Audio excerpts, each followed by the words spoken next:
ওই নার্স ভদ্রমহিলার অপমানকর সে উক্তি, তার ওই কথা আমার মনকে এত শক্তিশালী করেছে, আমি তখন চিন্তা করলাম ছি ছি ছি, এর জন্য আমি এত কাহিনী করছি। আমি তখন নিজেকে দোষারোপ করা শুরু করলাম, গিলটি ফিল করা শুরু করলাম যে এইটা কোনো কথা, এই রোগের জন্য আমি এত কাহিনী করছি। আমার একটা দুর্বলতা হলো, আমি একটু এই ডাক্তারদের কাটা ছেড়ে এগুলো খুব ভীতু প্রকৃতির মানুষ। তো আমার ওই ছোট্ট অপারেশনটার জন্য আমার যিনি চিকিৎসক ছিলেন, আমি ওনাকে বললাম যে ভাই মেহেরবানি করে কোনো আপনার যারা স্যার ছিলেন, এই ডিপার্টমেন্টের হেড ছিলেন, এককালে চেয়ারম্যান ছিলেন, এরকম কেউ থাকলে একটু রাখা যায় না? তো বলে ঠিক আছে ভাই, সে ব্যবস্থা করবো। আবার ওই যে আমার যে বন্ধু ছিলেন ঢাকা মেডিকেল কলেজে, তিনিও ছিলেন। আর এখানে আছেন আমাদের ডাক্তার নুরুল্লাহ ভাই, চিটাগাং মেডিকেল কলেজের স্টুডেন্ট সম্ভব। নুরুল্লাহ ভাই অ্যানেস্থেসিয়া ডাক্তার, উনি অ্যানেস্থেসিয়াতে 2 জন ছিল, উনি ছিলেন, আরেকজন ছিলেন, আর অন্য ডাক্তার ছিলেন 3 জন, মোট 5 জন। অপারেশনটা হলো একটা ফোড়ার মতো ছোটখাটো বিষয়। ডাক্তার হলেন 5 জন। আমার ডিমান্ড ছিল, পেশেন্টের ডিমান্ড, ভাই আপনি রাখেন, কারণ আমি ওই যে ভীতু প্রকৃতির। অপারেশনের পরে যখন পোস্ট অপারেটিভ রুমে আমাকে নেওয়া হলো, আমার তো জান যায় যায় ভাব। আমি চিন্তা করছি আল্লাহ বেঁচে আছি এখনো, আলহামদুলিল্লাহ, কারণ আমার জীবনের আগে অপারেশন থিয়েটারে ঢুকি নাই, ওইটা প্রথম। হয়তো প্রথমবার সবার একটু ভয় বেশি লাগে কিনা যায় না, যাই হোক। এখন পোস্ট অপারেটিভ রুমে আমাকে যখন রাখা হয়েছে, আমার ফ্যামিলি ক্যাবিনে অপেক্ষা করছে, এদিকে আমি চিন্তা করছি আল্লাহ, অনেকে শুনেছি যে পোস্ট অপারেটিভ রুম থেকেই মারা যায়, না জানি কখন মালাকুল মউত আসে। আমি কালিমা টালিমা পড়ছি, খুব প্রস্তুতি নিচ্ছি। আসলে ছোট অপারেশনটা হয়েও গেছে, বাট আমি চিন্তা করছি যে না জানি কি হয়, খুব ভয় পাচ্ছি। এর মধ্যে পর্দা টানানো, পর্দার অপর প্রান্ত থেকে যেহেতু অনবরত ডাক্তাররা আসছেন, অনেকেই আসছেন দেখতে, তখন একজন নার্স অন্য নার্সকে জিজ্ঞাসা করেছেন, তিনি ডিউটিতে নতুন এসেছেন তখন সকালবেলা, এসে বলছেন যে ওনার কি হয়েছে, যে এত ডাক্তার, এত লোকজন যাচ্ছে, কি অপারেশন হলো? তখন আমি আর ওটা বললাম না অপারেশনটা কিসের। তো বললো যে এই অপারেশনটা হয়েছে, খুব ছোট্ট একটা অপারেশন। এটা বলার পর ওই নার্স এমনভাবে তুচ্ছ তাচ্ছিল্য করে, অপমানকর ভাবে তিনি বললেন, এই অপারেশন মানে এইটার জন্য এত কাহিনী? বিশ্বাস করবেন, আমার ওই দিনের অনুভূতি আমার সারা জীবন মনে থাকবে। সেটি হলো যে 5 জন ডাক্তার মিলে আমার অপারেশন করে আমাকে যতটা আশ্বস্ত করতে না পেরেছেন, ওই নার্স ভদ্রমহিলার অপমানকর সে উক্তি, তার ওই কথা আমার মনকে এত শক্তিশালী করেছে, আমি তখন চিন্তা করলাম ছি ছি ছি, এর জন্য আমি এত কাহিনী করছি। আমি তখন নিজেকে দোষারোপ করা শুরু করলাম, গিলটি ফিল করা শুরু করলাম যে এইটা কোনো কথা, এই রোগের জন্য আমি এত কাহিনী করছি, এত এত কষ্ট দিচ্ছি মানুষকে, এত চিল্লাচিল্লি করছি, এটা কি হইলো কিছু?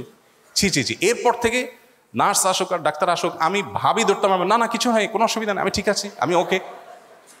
আমাকে এরপরে খুব দ্রুততম সময়ে পোস্ট অফিস রুম থেকে আমার রুমে পাঠিয়ে দিয়ে এলো, কারণ ডাক্তাররা তখন ফিল করছেন হ্যাঁ আমি ভালো হয়ে গেছি, আসলে আমি ভালো হয়ে গেছি। তো এই যে একজন নার্সের একটা শব্দের একটা উক্তি, যে এইটা বাহ্যিকভাবে আমি একটু অপমান বোধ করেছি যে এটা কোনো কথা, আমার এই রোগটাকে তিনি কোনো রোগী মনে করলেন না, কোনো পাত্তাই দিলেন না। আমি একটু অপমান বোধ করেছি, কিন্তু পরক্ষণে চিন্তা করলাম এটা তো পজিটিভ কথা, আমার রোগটা কোনো রোগী না, কোনো অপারেশনই না। এই একটি কথা যদি আমাকে এর পরিমাণ আস্থা এনে দিতে পারে, এতটা আমাকে সাহসী করে দিতে পারে, তাহলে এবার আপনারা নিশ্চয়ই আপনাদের চেয়ার থেকে, আমি আমার পেশেন্টের জায়গা থেকে আমি আমার কথা বলেছি, আপনি আপনার ডক্টরের চেম্বার থেকে, আপনি আপনার চেয়ার থেকে একটু আপনি ভাবুন যে আমরা যারা রোগী হয়ে আপনাদের কাছে যাই, আপনারা যদি একটু সান্ত্বনা দেন, একটু যদি অভয় দেন, একটু যদি সাহস যোগান, তাহলে অর্ধেক ট্রিটমেন্ট অনেক ক্ষেত্রে আপনাদের সেই আচরণ থেকেই হয়ে যাবে। কিন্তু দুর্ভাগ্য, ওই যে আমার বন্ধু যেটা বলেছে, অনেক ডক্টর আছেন যে আসার পরে হাইকোর্ট সুপ্রিম কোর্ট সব দেখানো রোগীকে শেষ হয়ে যায়, রোগী তো আগেই গলা শুকায় যায় যে আমি তো তাহলে শেষ, বাঁচলে সেটা অতিরিক্ত। যাই হোক, তো আমার এই বক্তব্যের নির্যাস হলো, আমরা আজকে যেই মহানবী হযরত মুহাম্মদ সাল্লাল্লাহু আলাইহি ওয়াসাল্লামের সিরাত আলোচনা করার জন্য এখানে সমবেত হয়েছি, তিনি সবসময় মানুষ উপকার করতেন, আর এই উপকার করবার অনেক বড় সুযোগ আপনাদের হাতে আছে। আমি আশা করব আপনারা সেই সুযোগকে হাতছাড়া করবেন না, এবং সেই সুযোগকে আপনারা সম্পূর্ণরূপে 16 আনা আদায় করে নেবেন, এবং আপনাদের জান্নাতের পথকে আপনারা সুগম করবেন। আল্লাহ তাআলা আপনাদের সবাইকে সে তৌফিক দান করুন। সময়ত ভাইয়েরা, আপনারা যারা মেডিকেল কলেজের স্টুডেন্ট, আপনাদের প্রতি আমার বলেছিলাম ছোট ছোট করে, খুব সামান্য কয়েক মিনিটের মধ্যে আমি কয়েকটি নিবেদন আপনাদের কাছে রাখতে চাই। সর্বপ্রথম যে বিষয়টি বলতে চাই তা হলো, একজন মুসলমানের সন্তান হিসাবে ইসলামের বেসিক বিষয়গুলো জানা আমাদের উপরে ফরজ।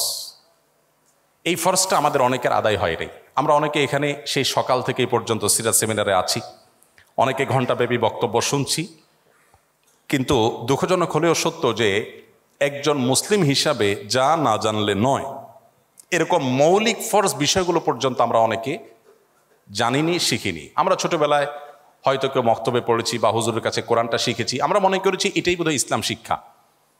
আমাদের জাতীয় কারিকুলামে, আমাদের পাঠ্যক্রমে ধর্মীয় শিক্ষাকে সেভাবে গুরুত্ব না দেওয়ার কারণে আমরা অনেকে ব্যক্তিগত পর্যায়ে বা পারিবারিক উদ্যোগে ইসলাম শিখতে হয়, আমাদের ইসলাম শেখাটা পূর্ণাঙ্গতা পায় না। আমি আপনাদেরকে আজকে বলতে চাই, আপনাদের অবসর সময়ে আপনারা জীবনে একবারের জন্য হলেও পুরা কোরআনে কারীম শুরু থেকে শেষ পর্যন্ত বুঝে অর্থসহ একবার করে পড়বেন।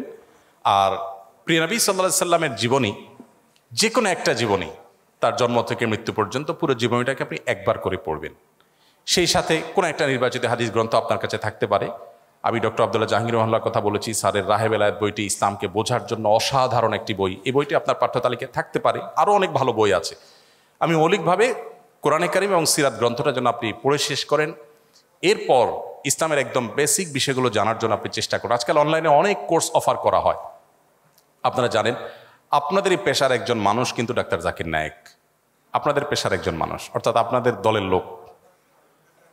তিনি আপনাদের হয়ে আল্লাহর অনুগ্রহে যে পরিমাণ দ্বীনের সেবা করে গেছেন, যত মানুষকে আলোর পথ দেখিয়েছেন। আমি আমার জীবনে বহু মানুষ দেখেছি, মুসলমানের সন্তান, ইসলাম নিয়ে তার সংশয় ছিল, পেশায় ডাক্তার, চক্ষু বিশেষজ্ঞ। আমার আরেক বন্ধু, তিনি আমাকে নিজে বলেছেন, ভাই মুসলমানের সন্তান ছিলাম, কিন্তু নানা কারণে ইসলামের অনেক বিষয় আমার সংশয় ছিল।